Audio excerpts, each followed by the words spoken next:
Guys, my name is Omkar Jagdai coming at you from Dallas, Texas, and today I'm going to talk to you about how to find a job in a bad economy. So this is going to be a free flow video. I'm just going to talk to you about my ideas. I have not made a script for this. I'm going to talk to you from my heart today. Okay, so let's get into it. Now a little bit background about me, guys. I came to US in 2011. I was 19 years old when I came to America, and I've seen a lot. I've seen a lot of summers in America, and I've seen up and downs. I've been through 2 or 3 presidents now. So I kind of understand how things work, and I want to let you know one thing, that US is a cyclic market. So sometimes things are ups and sometimes things are down. So I've seen things when 2012 to 2014, 2015, when maybe things were like getting up because 2008 recession, it was coming out of it. So 11 to 14, 15 I would say was a time when things were going up. So 2015 to 2018 was like a really good time when things were doing really well. 2018 end of it, I remember like the stock market and everything was down. Like I said earlier, I have gone through a few presidents, Obama, then Trump, Obama twice, then Trump, then Biden, and then again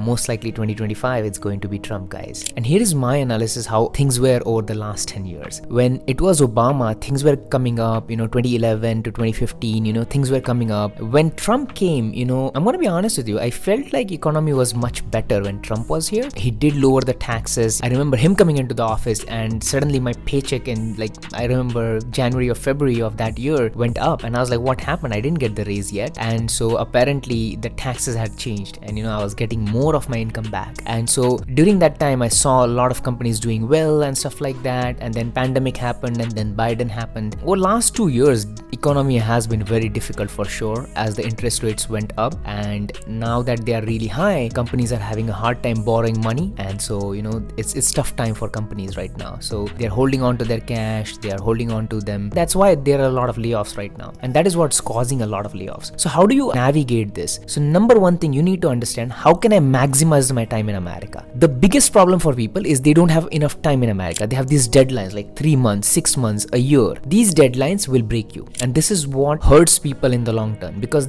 these deadlines put you in pressure and you're not able to handle the pressure of this, and then you can't also handle the pressure of finding a job. Finding a job in itself is a full-time job, guys. So understand one thing, you need to prepare yourself mentally for next 6 months to a year. If you're going through a layoff, if you're graduating, you need to plan for about 6 months to a year. Now there are ways to how to figure out. There's Day One CPT, there is on OPT, you can start a business and can do consulting, you can do this thing. So you can stop your clocks on multiple ways. Those videos I'll make. If not, if you don't know, just send me an email at omkarhelps@gmail.com and I'll answer your questions. But what I want to talk to you about is how do you find a job if you're going through a layoff or it's a bad economy. Now I've gone through it. In 2018 I got laid off, and then market was not really great at that point of time, especially for like construction. I had to work really hard to find jobs. And then not only that, immigration was an issue. Companies were not willing to apply for your immigration. So here is the thing, if you are going through a layoff, then you already have some experience, and that is what you are going to use for your advantage to find your next opportunity. Because understand, if you apply for companies which have same positions or same requirements what you are doing in your previous company, your chances of finding a job are very, very high. And now if you don't have a job or you don't have an experience, that's going to be a challenge. Now you need to figure out what projects to put on your resume, what certifications to go through, so that you can crack that first opportunity. Okay, so let's talk about here more of how to find a job, how to get back on your feet after a layoff or in a bad economy. Number one thing you need to do, fix your resume and get your resume to a point where you can start sending it. You should be confident about your resume. Hire a coach if you need to and get it done. Now once you get a good resume, you need to start applying consistently. I'm gonna tell you the story of how I got laid off on March 8th, and I believe May 19th of that year I was back in office. So that was like what, April and May. That's literally like 70 days, guys. 70 days from the day I got laid off, I was back in an office working. Now, here is the trick what I did. Number one thing, you can take a weekend off. If you're laid off recently, you can take 1 weekend off. That's all the time you get as an immigrant. You need to get back on the mindset after 1 weekend. Now that Monday, I sat down, I took a notepad and a pen, and I wrote down that exactly what kind of job I want. And this is what it attracts. You have to write down what you want. So I wrote down, I'm gonna have a job that's paying me $60,000. I'm driving less than 20 minutes from my home, and my job is flexible. People at my job love me, and everybody loves me. I get opportunities to grow every day, and my boss loves me. He's He always wants to give me a promotion. And I wrote it down and I put it on my refrigerator. And I had written that I'm gonna have job, I think 1st May or something. I think no. I had told myself like 60 days I'm gonna have a job. May 9th or something like that. I said I'm gonna have a job, and I'll come back to that thing. Now I had about $7,000-8,000 saved up during that time, and so now I start consistently applying. I'm like, okay, what is in my control? In my control is I can be consistent about 2 to 3, maybe 4 hours in a day to apply for jobs. So every day I would go. I remember I was laid off, right? So I hadn't told my friends or family yet, and I was just going through it by myself. So I would go and sit at a Starbucks and I would continuously apply for those jobs. Man, I was hammering it down. So 10-15 jobs which are exactly what I was doing, which were exactly close to what I was doing before, because I knew that was my fastest way to get in. And now at this point of time, I didn't even care they're gonna do my sponsorship or not. So I would say no or yes, whatever, it doesn't matter. Whatever you gotta do, you gotta do. If you have to say no to get in the door, it's okay. Say yes, say no, it doesn't matter. Get in the door. That's what I did. So I remember going through this for about 40-50 days, and about 40-50 days later I started getting interviews, because by that time every day I was doing 10-15 application. And you see, unlike a lot of people, I didn't had resolve of sitting for 8 hours. I knew I could only sit for 2 to 3 hours, maybe 4 hours max. So I would say 2 to 4 hours depending on the day, but I would have in 10 to 15 jobs. I would apply for 10 to 15 jobs and I'm done for the day. Now I would go out and I would do my things. I was running a business at that point of time, a small business. I was doing something on the side, I just wanted to do, I wasn't making any money, but I just wanted to grow, and so I was pursuing a passion at that point of time. And then what I did with the $7,000 I had saved, I started traveling a little bit. On the weekends I would make a trip to Washington DC, Memphis, Tennessee. I would go see some of my friends, and that kind of kept me going. That gave me the energy to stay in business, because you need something that gives you hope. So don't just put yourself in a corner and this thing. Just go see out America, do all these things and get back to work. Now, how did I apply for jobs? Here are the things I did. So I was applying, I was looking at LinkedIn. I would look for people who have already worked in the metro area, who have worked in different companies, who are currently working, and I would find their ex companies. So I would make a list of the companies they have worked at, XYZ, Stonefield, Farmers, this, that, all those things. I would make a list and then I would write them down. And this way, every day I would collect 30-40 names of these companies. And then I would also go and definitely look at civil engineering jobs in Detroit area and stuff like that. Then I would also go to my companies, my college's handshake.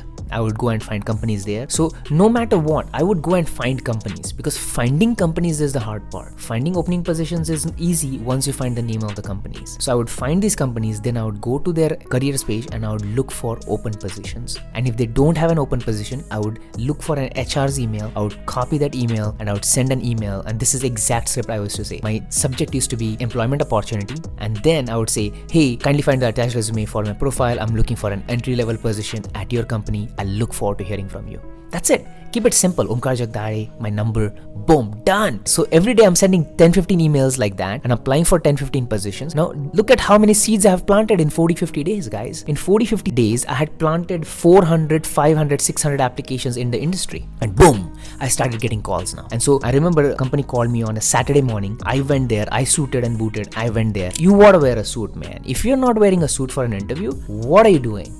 Why are you even going for an interview? Don't waste your time. You have to wear a suit for an interview. Now the story is, I went there, I charmed the heck out of them, I spoke well, and they asked me what's happening, why are you leaving your old company? And then I'll talk to you about it. I told them that my company had laid me off because they didn't had enough work, but the real reason was they didn't want to do my H1B. Salaries were higher, they didn't want to pay me that, and they had laid me off. The way I told this company is hey, my company has told me that they are about to lay me off because they don't have enough work, which was the reason they gave me. But in the meantime, I'm gonna go out there and find a job. So they were excited. When you have a job, they're not going to bully you into a lower salary or something like that. Maybe a good idea not to give all the details. If you're laid off and then it's public, you put it on your LinkedIn and stuff like that, then you gotta be honest. But then my suggestion is, don't show all your cards, because as an immigrant, it's really hard, guys. I wish I want to be honest sometimes. I don't want to lie, but then being an immigrant and the kind of rejections I got, sometimes you just have to play that game. And I'm sorry if I have to send you in that direction. But be smart. Don't lie like crazy. Don't lie about your experience and stuff like that. It can be a soft lie. It's fine. It can be white lies. So taking back, okay, I do that interview, but here's the thing. It was a 2-people company and I did not like that. the place where they showed me where I'm going to sit and work, it was depressing, and the person, they told me like there used to be a person like your age who was working here, and she recently quit because she wanted to move close to her husband in Lansing. I could tell she hated being there, and that's why she quit, because the setup and stuff like that was just so depressing. It's like a corner of the room, there's nothing exciting happening there. And so they gave me the offer, by the way. Like, I do an interview, and Sunday afternoon he sends me an offer. It lands in my spam. So guess what? So I don't see that offer till Tuesday, and Tuesday morning I go for an interview for another company. How crazy is that? Now, here's the thing, Tuesday morning I go for an interview, and I really like the company. And Tuesday he calls me. He's like, hey, you need to give me an answer that we have sent you an offer. And man, I don't have the guts to say no.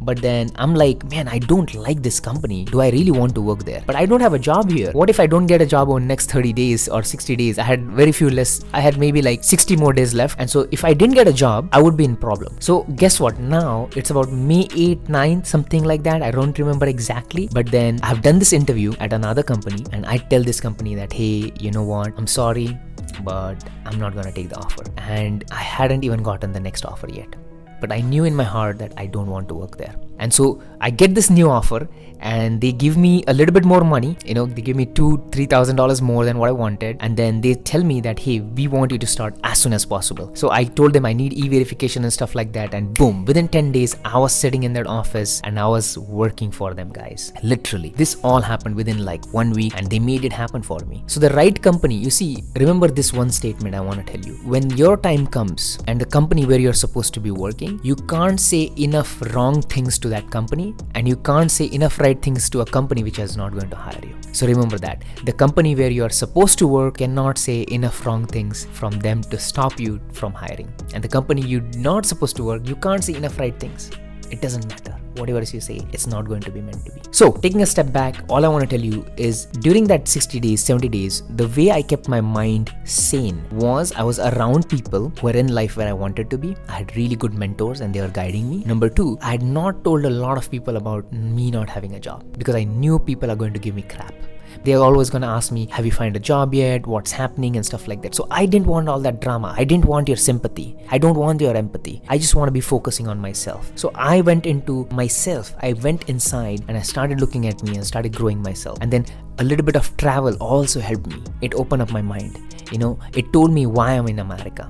Because I wanted to travel eventually. I wanted to live a great life. And so those applications, guess what? Not only that, this is the last thing I'm gonna end here. The applications I did, those 400, 500 applications. So guess what? I'm working at this company. It's been 2 months, and then I get a call from my company that, hey, you applied to us about 2 months ago and we want you to come for an interview. Now, I didn't have the guts to say no because it's a great company. And then, the manager who called me, he was so kind on the phone, and I was like, how can I say no to this guy? So I was like, I'm not gonna take this offer. I'm just gonna go on a Friday afternoon. I'm gonna interview and I'll come back. That was my plan. In the interview, I didn't even wear a tie. I never have went without a tie for an interview. So I just wore my jacket and I went. So this is the first ever interview I went only with a jacket. So I wear my suit, I go there without a tie, and then I did the interview and I loved it. And I went into the office. It's 26th floor. I have the view of the Canada river and everything. It was great. And I loved it, guys. I really, really, really loved it. Guess what? He gives me an offer. Boom! He gives me a $10,000 raise from my company, guys. Can you imagine? He gives me a $10,000 raise. Not only that, he says he'll do my immigration. And because it's a bigger company, I felt safer that, hey, at that point of time, small companies, I had a bad experience. And then also H1Bs, I didn't know like if H1B would be accepted for a small company or not. It was 2018, 2019. It was a different time frame. 2020 and later H1B changed. But at that point of time, I was in a small company. So I knew this company has done a lot of immigration. They have done green cards. They have done H1Bs. So I wanted to be where the heat is. I wanted to be where I'm not going to be a guinea pig. I wanted to be where they have done it before. So I take that offer. Boom. Fast forward 6 years down the road, guys. I'm still working for the same company. I love working for my company. I have grown a lot. I've gotten like couple of promotions, and not only that, I'm on like certain different committees and organizations, and that has allowed me to be who I am. And it has allowed me to explore my talents. Guess what? I'm not the person who usually quits jobs. Okay, I'm not a person who actually quits. If something is working for me, I usually don't quit. So if I was today, if that first company hadn't laid me off and I didn't go through that 60-70 days without a job, I wouldn't be in life today where I am, guys. I would still be stuck in that company. They might have done H1B for me and I would have complained about life, thinking there is nothing better in life. This job has opened my mind, and the things I went through, those 60-70 days of unemployment where I had to battle, think about food, plan about money, that's what builds your character, and that's what made me who I am today. Building content, coming here, making videos for you guys, working at top companies and stuff like that. That's who I became. So all I want to say to you is, if you're going through this challenge, grow through it. Don't go through it. It's gonna make you a better individual. You're gonna be a better man, better woman coming out of this, and look at this as an opportunity to grow yourself. Look, every adversity has a seed of equal or greater benefit in that. Use this, like an arrow. When you pull the bow behind, only place you can go is further. Only thing you can go is ahead. So work on that. I hope I made sense. It might be a little bit long video, but I really enjoyed talking to you. I'll see you in the next one. Peace out.